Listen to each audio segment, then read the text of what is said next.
Sopo sing kuat ditinggal lunga, sopo sing atine ora lara, kenangan sing wis tak lakoni tak simpen ning jero ati,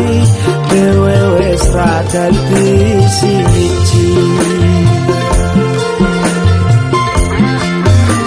Ya wis ben tak lakoni nganti sak kuat-kuate ati, pesenku mung siji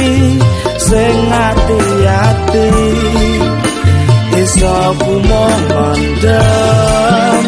esuk tekan soken,